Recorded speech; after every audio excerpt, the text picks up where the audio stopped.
So what's up everyone, this is Ryan from Freedom Foods Farm and welcome back to the channel. Today, I'm excited because we're moving the cows onto our almost perfect pasture.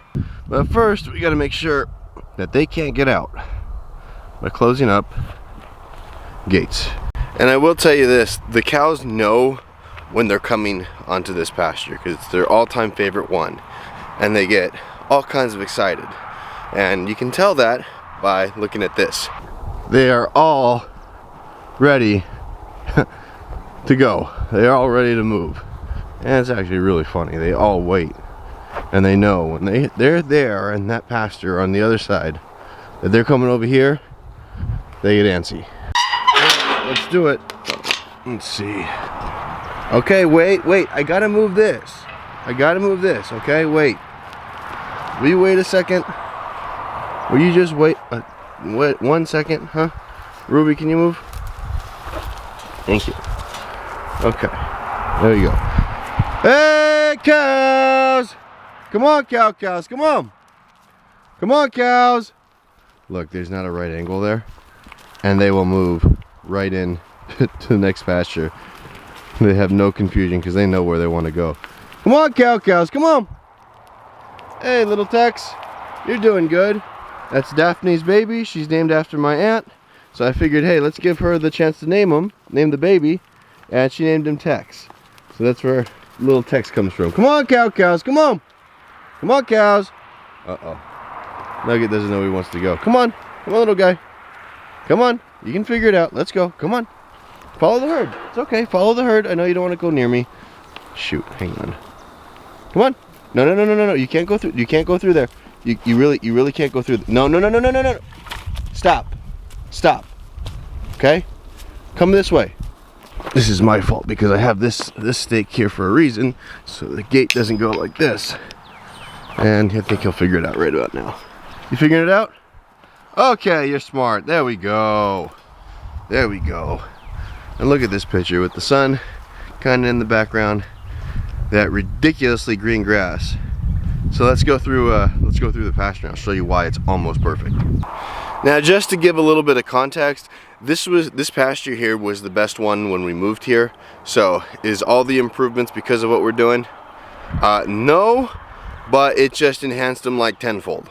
See, there's a difference in this pasture, and what I think it was is that the previous owners, I believe, seeded out. You can see it right here. There is this crimson clover here. This scarlet clover, crimson clover, I don't know which one it is. It's a really big leaf clover. And it's the type of clover that lasts like a year, maybe two, and then just dies away in normal circumstances, right? Well, they had, it was like on its way out in this pasture when we got here. You could see some of it down in the corner, but not a lot of it at all. But now, it's a ridiculous amount. Look, there's clumps there, clumps there, clumps there, clumps there. Everywhere I point, there's clumps. So this clover here did the opposite, to where instead of, fading away, it's just coming on even stronger. I mean, and we're seeing it not only here, but on different parts of the farm. On every paddock that the cows have now, there's now bunches of clover, and not just a little bit of it. We've reached this tipping point, and this is starting season number 3, to where the ground is just different. When I walk in this pasture here, it feels like I'm walking on a sponge. It's not hard, it's not compacted at all. It's getting really loose. When I go across the street to the new farm, it feels hard. When we go into the other paddocks that we have around this farm, guess what? It feels like in between. It's starting to loosen up, but this year I really feel like we've reached the tipping point. And when I say it's almost perfect, a couple things. I wish that maybe, and I wish this for every paddock, that we'd hit it a week later. But again, that's how it always is. And then secondly, let's look. We still have literally just a handful of weeds. You can see a couple of them right out there, and this is a almost 2.5 acre field here. You can see where the paddock division is. I don't know if you guys can see the post. It goes right there. So we'll be able to get 3 paddocks out of this this field for all these cows for sure. Maybe could probably push it to 4, but I just want to tip graze everything. That way the clover hasn't gone all the way to seed. You'll see some flowers on it, but we're gonna leave at least 30% of that. And as we go around the farm, I can guarantee that the remaining clover will go to seed, will flower, and you know what? It's gonna spread even more. Now, I was almost worried about this paddock actually getting too much clover, because clover can cause bloat. Not necessarily worried about it because it's about 30% in here. Do we want it to go any higher? No. So next year, this is something that we're gonna have to really manage. So what I'd do is I'd probably wait an extra week or 2 to graze this. That way the other plants grow up more and the percentage of clover goes down just a little bit, and it makes it to where I'm not worried. But these cows here, they love it. Look at the little calves. Yeah, look, all the little calves actually. There's Nugget, grazing, not drinking on mama. There's little Tex, grazing, not drinking on mama. He's less than a week old. There's little Rosemary, grazing, not drinking on mama. It's incredible how fast the little calves start eating grass. I mean, he's not just, nibbling, he's munching down on it. But it's not only the clover that's coming on. You can see right here, here's vetch. Vetch is probably better than clover because it's a legume that fixes nitrogen, but it doesn't cause bloat. And you can see, look at that clump right there. You can see a bunch of it in there. And it's just, this is insane. This is absolutely insane. For something that was supposed to go away and phase out, it is just taken over this pasture here. And you know what? You're not gonna hear one of them complain about it. You see, when you give plants the right conditions for it to grow, they thrive. I mean, it's like trying to grow an orchid at the North Pole. Guess what? It's not gonna happen. Why? Wrong condition. Trying to grow good grass on heavily overgrazed, compacted soil, it's not gonna happen. You're gonna get weeds, you're gonna get bare spots, you're gonna get, invasives. Here, look at this. This is, I hate to brag, but actually I don't hate to brag, because this is really working. This pasture out here is something else. You can see there's a couple little weeds over there. Like, I can go pick those by hand if I really wanted to. And I might do that. But remember, in here, we've had our cows, we've had the llamas, we've had the ducks, we've had the geese, and this is where we ran our pasture chickens. All out here, and look at the result. The more animals that you have on the land, with proper management, the better your grass is gonna grow. Let me show you something. So here's our driveway. That's the really good pasture. Now when we come on this side here, I want you to notice something. Can you see that there's a little bit of a tipping point over here as well? You can see right about there, you can see that it's all brown, right? Well, you know what's been here?